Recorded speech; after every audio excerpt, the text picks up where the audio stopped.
দিল্লীত চলি থকা কৃষক আন্দোলনলৈ মহাসংঘৰ পূৰ্ণ সমৰ্থন।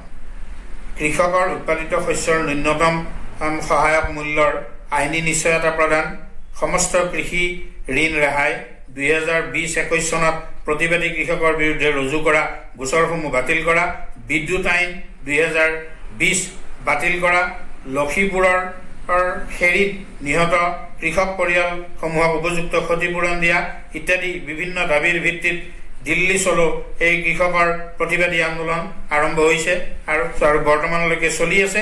সংযুক্ত কিষাণ মৰ্চা আৰু কিষাণ মজদুৰ মৰ্চাৰ নেতৃত্বত এই কৃষক আন্দোলন আৰম্ভ হৈছে। দেশৰ বিভিন্ন প্ৰান্তৰ 350টা সৰু ডাঙৰ কৃষক সংগঠনে এই সংগ্ৰামত জড়িত হৈছে। উত্তৰ প্ৰদেশ, হাৰিয়ানা, পঞ্জাবৰ কৃষকসকলে 2500 ট্ৰেক্টৰ আৰু 500 গাড়ীত 6 মাহৰ খাদ্য সামগ্ৰী লৈ এই আন্দোলনত অংশগ্ৰহণ কৰিবৰ কাৰণে পৰ্যায়ক্ৰমে সমবেত হৈছেহি। জনগণ বিৰোধী অত্যাচাৰী কেন্দ্ৰীয় চৰকাৰে প্ৰতিবাদী কৃষকৰ বিৰুদ্ধে এটা কৃষকৰ যিটো গণতান্ত্ৰিক আন্দোলন তাৰ বিৰুদ্ধে ড্ৰোনৰ জৰিয়তে কন্দুৱা গেছ প্ৰয়োগ কৰিছে, পানী হিলৈ নিক্ষেপ কৰিছে, লাঠিচালনা কৰিছে। ই অত্যন্ত দুৰ্ভাগ্যজনক আৰু পৰিতাপৰ কথা। আৰক্ষীৰ সৈতে টনাজোৰা হতাহতি হোৱাৰ ফলত বহু কৃষক ইতিমধ্যে আহত হৈছে। এগৰাকী কৃষকে ইতিমধ্যে মৃত্যুবৰণো কৰিছে। কিন্তু কোনোপধ্যেই কৃষক শান্ত নহয়। দাবী পূৰণ হলেহে শান্ত হ'ব। দিল্লী পুলিচে কৃষকসকলৰ যাতে দিল্লীত উপস্থিত হ'ব নোৱাৰে তাৰ বাবে ঠায়ে ঠায়ে কংক্ৰিটৰ বেৰিকেড সৃষ্টি কৰিছে।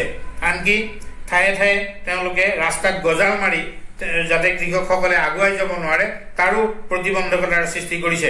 সমগ্ৰ দিল্লীত 12 মাৰ্চলৈকে 144 ধাৰা জাৰি কৰিছে। কিন্তু কৃষকসকলে যথেষ্ট দৃঢ়তাৰ সৈতে এই সকলো বেৰিকেড, সকলো বাধা উফৰাই তেওঁলোক গৈ দিল্লীত উপস্থিত হৈছে। দিল্লীত এই বিভিন্ন ঠাইত প্ৰতিবাদী কৃষকক বন্দী কৰিবৰ কাৰণে কেইবাটাও অস্থায়ী কাৰাগাৰ পৰ্যন্ত চৰকাৰে নিৰ্মাণ কৰিছে। কিন্তু কঠোৰ আৰু দৃঢ় কৃষকসকলে সকলো বাধা উফৰাই দিল্লীত উপস্থিত হৈছে আৰু দিল্লী অভিমুখে আহি আছে। চৰকাৰে বিভিন্ন পৰ্যায়ত আলোচনা কৰিছে যদিও এতিয়ালৈকে এইত কোনো ধৰণৰ মীমাংসাত উপনীত হ'ব পৰা নাই। এইটো অত্যন্ত দুৰ্ভাগ্যজনক কথা যে কৃষকসকল হ'ল দেশৰ ধৰণী স্বৰূপ। কৃষকসকলে খাদ্য উৎপাদন কৰে কাৰণেই জনগণে সেই খাদ্য ভক্ষণ কৰি জীয়াই থাকে। গতিকে কৃষক অবিহনে এখন দেশ কেতিয়াও চলিব নোৱাৰে।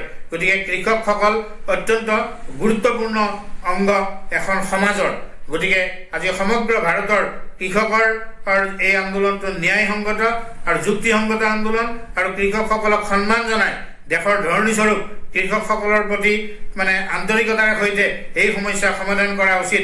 নহলে এই কৃষকৰ এই বিদ্ৰোহেই এটা ব্যাপক গণবিদ্ৰোহত ৰূপান্তৰ হ'ব আৰু ভাৰতৰ অত্যাচাৰী শাসকক শাসন কৰাৰ ক্ষমতাৰ পৰা আঁতৰাই পেলাব।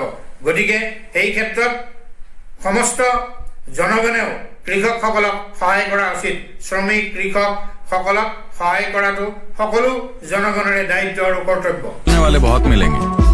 डर कोई स्मॉल, मीडियम, लार्ज या एक्सेल का मोहताज नहीं है। गला सबका सूखता है, सबका, पर डर से डरना नहीं है। हिम्मत का घूंट लगाना है, डर को निगल जाना है।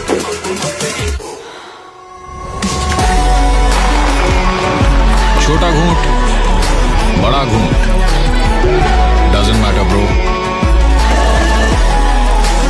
तू बस हिम्मत का घूंट लगा और डर को निगल जा और दुनिया को दिखा तू किस मिट्टी का बना हुआ है। Mountain Dew. डर के आगे जीत है।